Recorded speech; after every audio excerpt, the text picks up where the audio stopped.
Reboot, Day 6. To our eyes, the verdicts may look chaotic, but the writer's molecular structure tells a different story.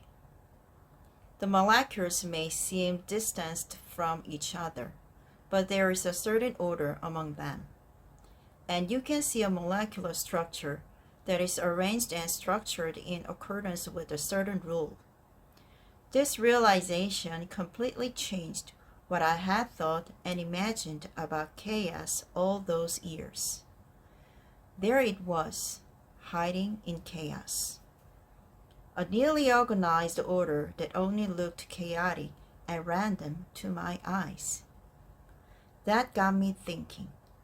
If that's how it works in nature, wouldn't it be the same with all those countless confusion and chaos that we experience in our lives? Wouldn't be a new order forged within as all those things are clashing and bumping into each other at the moment, even though we cannot see them at all? If I could draw the dynamic picture in advance, and if I could only recognize it in advance, I myself might be able to become the main agent in the creation of the order of the world. This realization remained forgotten for a while until the coronavirus brought it to light again. Heavily burdened with the responsibility of having to save the company, I wanted to interpret this crisis and find an answer.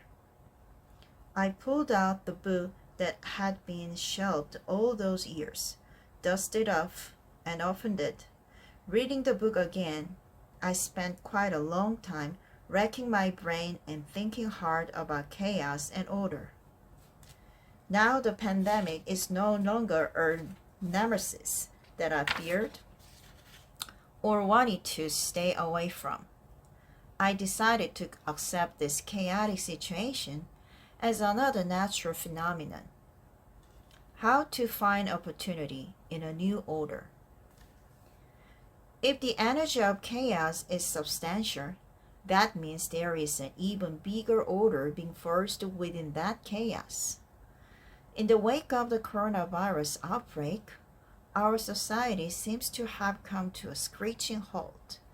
But if you look deeper, you can see that there is massive energy creating movement. Chaos is forming where existing order and new order are clashing. Significant energy in chaos means that the scale of the order is likely to be much bigger in the end. So what we must do is find a way to become part of that order, fast. My quest to find the order started with identifying dots in the chaos.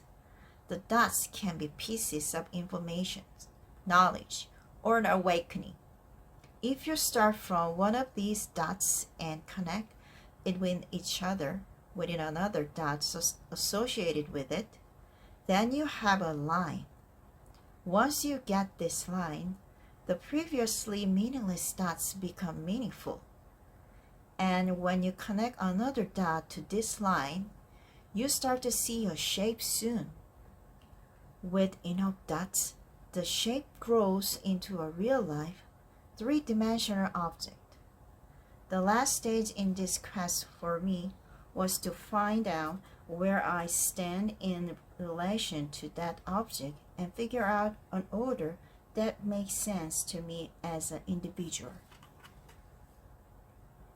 Entering an order means that an opportunity is fast approaching because opportunities exist only within an order.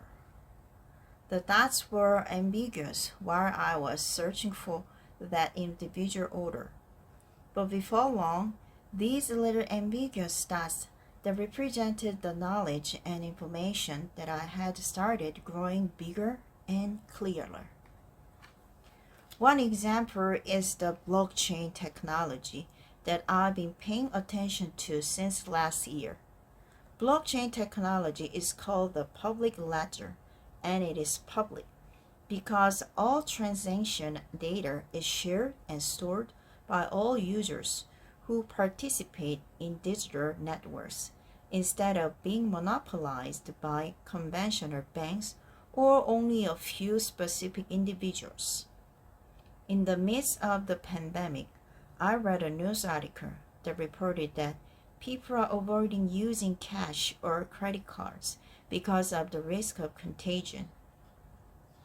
I connected the dot that represented this change happening in the wake of the coronavirus outbreak with the dot that represented my knowledge of blockchain and realized that the widespread usage of digital currencies, controversial as they may have been, might start earlier than I thought.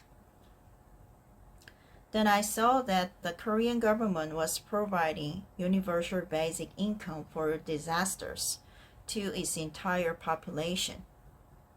I saw people lining up at community centers to apply for the disaster relief, ignoring all social distancing instructions. That led me to think that soon we might see the emergence of program money that can be exchanged and used by using the blockchain technology. Not long after, I read a news article about how Facebook is working on its own virtual currency, Libra. When I started within a dot representing blockchain and connected it to the dot representing the universal base income for disasters and also to the dot representing Libra, the three-dimensional object that represented future currencies became clearer to me. The key point here is that these individually existing dots formed this dimensional object once I had the perspective to see them together. The last step for me was to figure out how I could become a part of this object, how I could apply blockchain to my business. I thought that if digital currencies are accepted for digital products, such as a piece of content, it means that my speeches, books, or video content can also be bought and sold with digital coins. Suppose I upload the videos on a platform and divide the shares in them into 100,000 coins at the price of 10 cents per coin. When a video goes virtual and generates profit, those who have invested in that video can get their returns in digital coins. In that case, I don't really need to use the YouTube platform to earn advertising revenue from Google. The key to blockchain technology is that it removes the need for middlemen. In blockchain technology, every transaction and compensations are transparent. This is still in the idea stage, but I am trying to push myself into the dimensional object by making as many connections to my business operations as possible. When little dots are put together, they create order, and this order turns into an opportunity the minute that I engaged in it. Thank you.